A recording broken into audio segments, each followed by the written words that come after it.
नमस्कार दोस्तों, आपका हमारे चैनल अमृत कथा कहानियाँ में स्वागत है। आज हम आपको विजया एकादशी व्रत की कथा सुनाने जा रहे हैं। विजया एकादशी व्रत करने से विजय की प्राप्ति होती है। इस दिन भगवान विष्णु की पूजा करते हैं और व्रत कथा का श्रवण किया जाता है।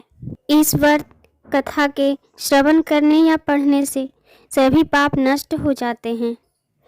इसे वाजपेयी यज्ञ का फल प्राप्त होता है। एक बार धर्मराज युधिष्ठिर ने भगवान श्री कृष्ण से विजया एकादशी व्रत और उसकी विधि के बारे में पूछा था। तब भगवान कृष्ण ने बताया था कि फागुन माह के कृष्ण पक्ष की एकादशी को विजया एकादशी कहते हैं। इसके व्रत के प्रभाव से मनुष्य को विजय की प्राप्ति होती है।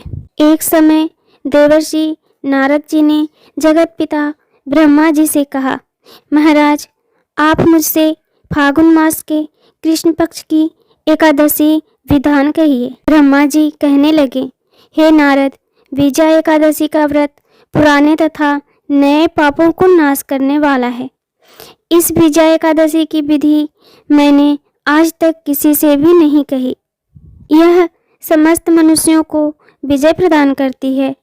त्रेता युग में मर्यादा पुरुषोत्तम श्री रामचंद्र जी को जब 14 वर्ष का वनवास हो गया, तब वे श्री लक्ष्मण तथा सीता जी सहित पंचवटी में निवास करने लगे।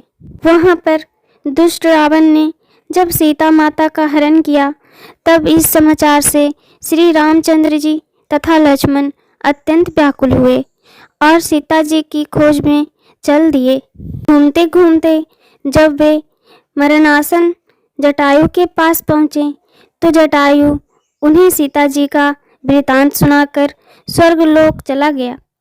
कुछ आगे जाकर उनकी सुग्रीव से मित्रता हुई और बाली का वध किया। हनुमान जी ने लंका में जाकर सीता जी का पता लगाया और उनसे श्री रामचंद्र जी और सुग्रीव की मित्रता का वर्णन किया। वहां से लौटकर हनुमान जी ने भगवान राम के पास आकर सब समाचार कहे। श्री रामचंद्र जी ने वानर सेना सहित सुग्रीव की संपत्ति से लंका को प्रस्थान किया। जब श्री राम जी समुद्र के किनारे पहुंचे, तब उन्होंने मगरमच्छ आदि से युक्त उस अगाध समुद्र को देखकर लक्ष्मण जी से कहा कि इस समुद्र को हम किस प्रकार से पार करेंगे। श्री लक्ष्मण जी ने कहा, हे पुराण पुरुषोत्तम, आप आदि पुरुष हैं, सब कुछ जानते हैं। यहाँ से आधा योजना दूर पर कुमारी द्वीप में बकदालंभ नाम के मुनि रहते हैं। उन्होंने अनेक ब्रह्मा देखे हैं। आप उनके पास जाकर इसका उपाय पूछिए।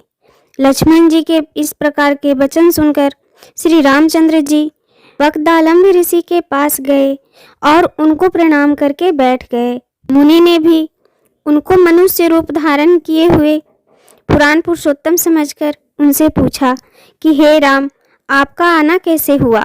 रामचंद्र जी कहने लगे, हे ऋषि, मैं अपनी सेना सहित यहाँ आया हूँ और राक्षसों को जीतने के लिए लंका जा रहा हूँ। आप कृपया करके समुद्र पार करने का कोई उपाय बतलाइए। मैं इसी कारण आपके पास आया हूँ। बकदालभ ऋषि बोले, हे राम, फागुन मास के कृष्ण पक्ष की एकादशी का उत्तम व्रत करने से निश्चय ही आपका विजय होगी। साथ ही आप समुद्र भी अवश्य पार कर लेंगे। इस व्रत के विधि यह है कि दशमी के दिन स्वर्ण, चांदी, तांबा या मिट्टी का एक घड़ा बनाएं। उस घड़े को जल से भरकर तथा 5 पल्लव रख वेदिका पर स्थापित करें। उस घड़े के नीचे शतअंजा और ऊपर जौ रखें। उस पर श्री नारायण भगवान की स्वर्ण मूर्तियां स्थापित करें। एकादशी के दिन स्नान आदि से निर्वित होकर धूप, दीप, नैवेद्य, नारियल आदि से भगवान की पूजा करें। तत्पश्चात घड़े के सामने बैठकर दिन व्यतीत करें और रात्रि को भी उसी प्रकार बैठकर जागरण करें। द्वादशी के दिन नित्य नियम से निर्वित होकर उस घड़े को ब्राह्मण को दे दें। हे राम, यदि तुम भी इस व्रत को सेनापतियों सहित करोगे तो तुम्हारी विजय अवश्य होगी। श्री रामचंद्र जी ने ऋषि के कथानुसार इस व्रत को किया और इसके प्रभाव से दैत्यों पर विजय पाई।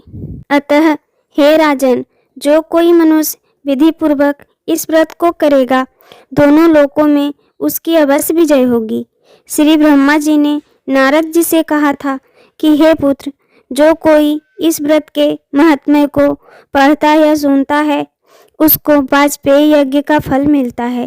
अगर आपको ये कथा पसंद आए तो वीडियो को लाइक करें, और आपने अभी तक हमारे चैनल को सब्सक्राइब नहीं किया है तो कृपया कर सब्सक्राइब जरूर कर लें। धन्यवाद।